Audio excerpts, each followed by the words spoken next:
Thank you very much, and certainly I enjoyed Dr. Carlin's comments.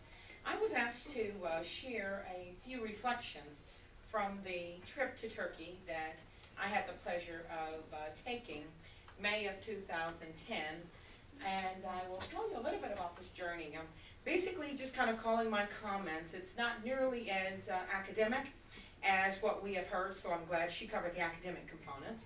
And this is going to be a little bit more fun.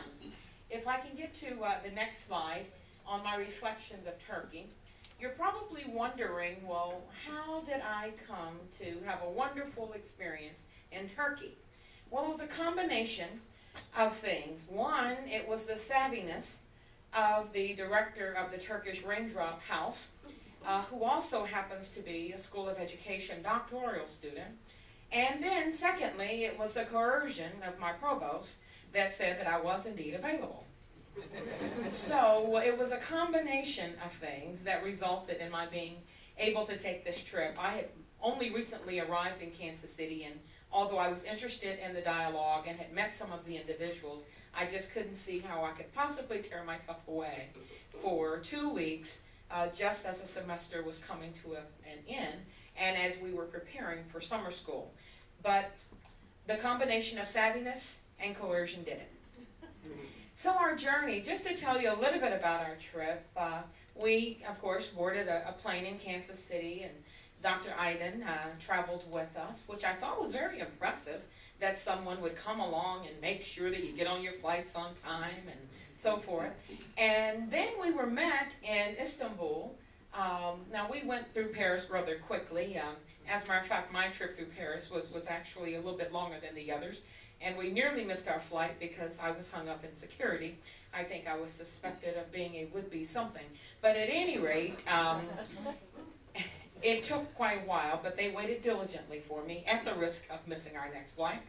And we had an opportunity to be greeted when we got to Istanbul by a welcoming committee, which started, and I'm like, wait a minute, this is interesting. I've visited a few places and even been the guest of individuals, but I've not had a group of individuals to come to the airport to welcome me and to offer to carry my bags and all of these really amazingly wonderful things.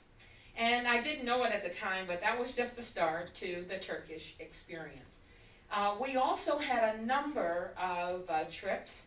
I call it buses. We did everything, but we did trains, planes. No, we didn't do trains. We did everything else. We had buses, vans, drivers, and we had, I think 5 flights or so, once inside of Turkey.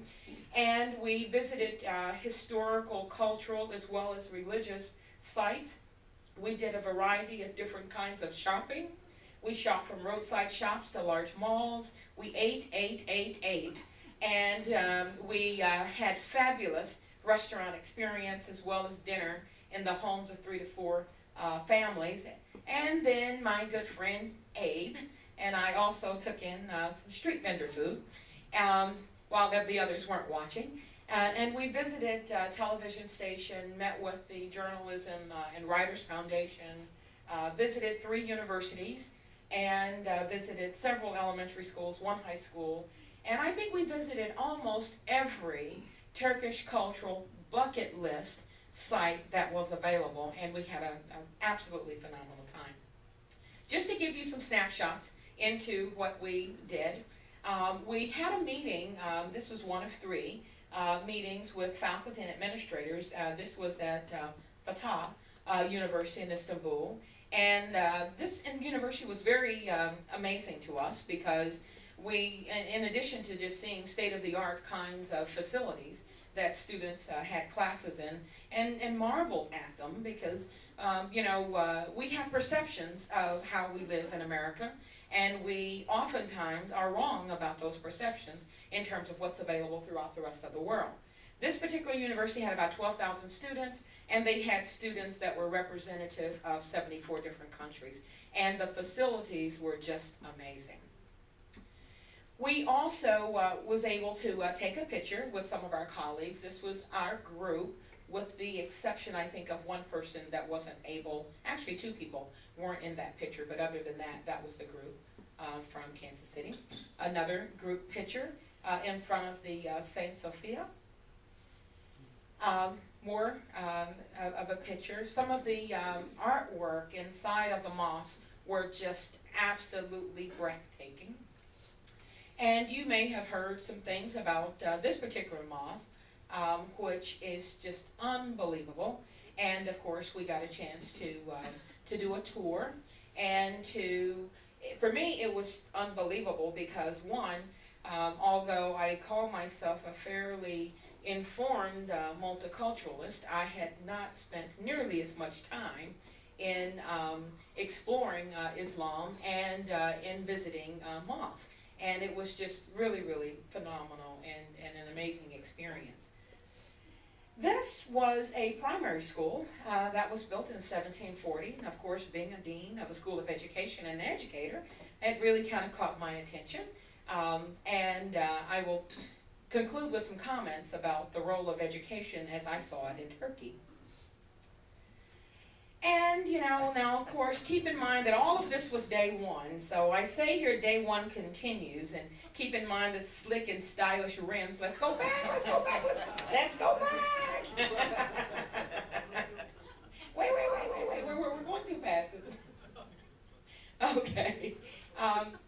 Back up just one more. Thank you. On this one, I indicated that slick and stylish rims aren't just an American thing. It appears to be universal where there are cars and trucks.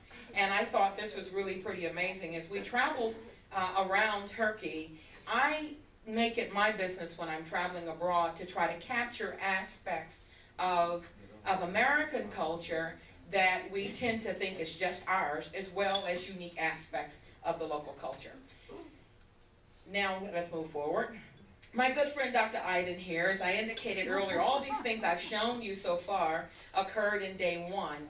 And every day was very long, and it was particularly long for Dr. Iden because he needed a nap. Again, you can run, but you can't hide. McDonald's is everywhere. And, of course, with a local cultural twist, of course. So wanted to capture some of those items as well. Next slide, please. This was our first Turkish dinner. Now, mind you, this is still day two, and I cut out a whole lot of things that I didn't have time to share with you. But this was our first Turkish dinner, and it was extremely nice and welcoming. And this family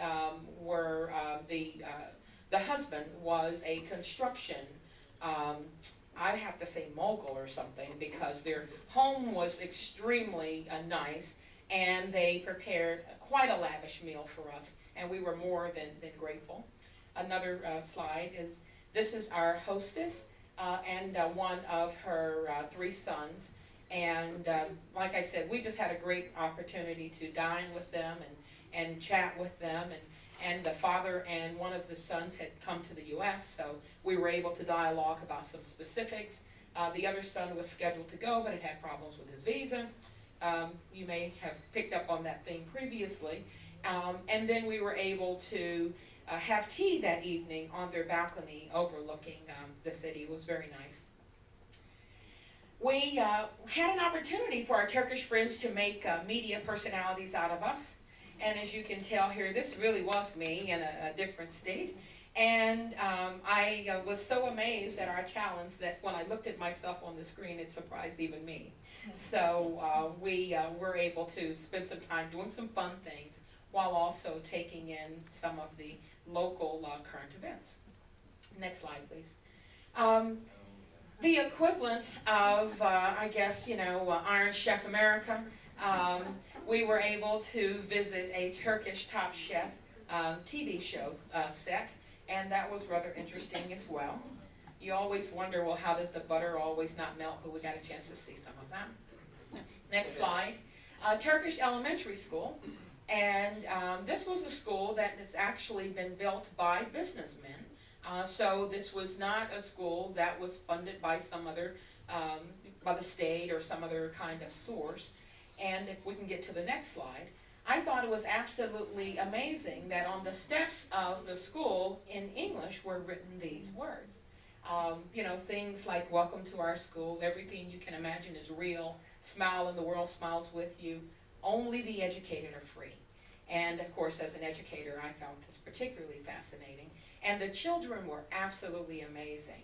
Every time we would see children, they would say, hello, hello, hello, hello, hello. You know, we love America, we love America, we love America. I mean, really, we just heard that, you know, resoundingly throughout our visits, and it was really pretty amazing because, of course, the children are learning English, and they have very few native English speakers to interact with, so they really enjoyed the opportunity to practice their English. And luckily, they didn't ask us to speak Turkish. This was the balcony view from this elementary school. So you look over the balcony, and then down are the playground facilities and just the view. And I don't know of many schools in the U.S. where we have such an astonishing view for elementary school students, so I thought I'd show you that as well. Next slide, please. Of course, they spent so much time having us see and understand better various aspects of the culture, which is also steeped in religious beliefs, but never forcing anything upon us. And then we finally got an opportunity to go shopping at a mall, which many of us were absolutely ecstatic to have an aesthetic buy, because we really wanted to see, you know, what a Turkish mall looked like. We passed by many of them, and, you know, we saw signs of products and advertising. We even got a chance, I don't have a picture here, to see Donald Trump's tower in Istanbul. Trump is literally everywhere. But this mall was pretty fascinating as well. On day 3, where we had caught a flight, and we went to central Turkey. We visited the Cappadocia. And this was absolutely amazing to see this really ancient city, and to be able to go inside of these structures.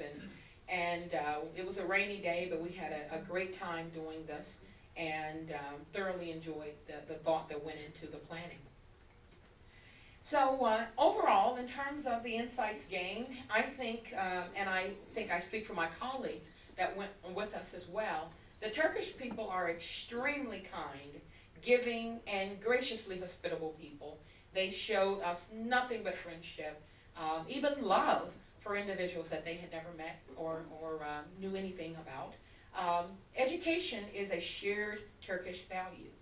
It was present in every one of the conversations. The fact that individuals of extreme means feel like their duty is to ensure that individuals have access to an equitable education was really, really refreshing as an educator, and I think there's a lot that we can learn from that.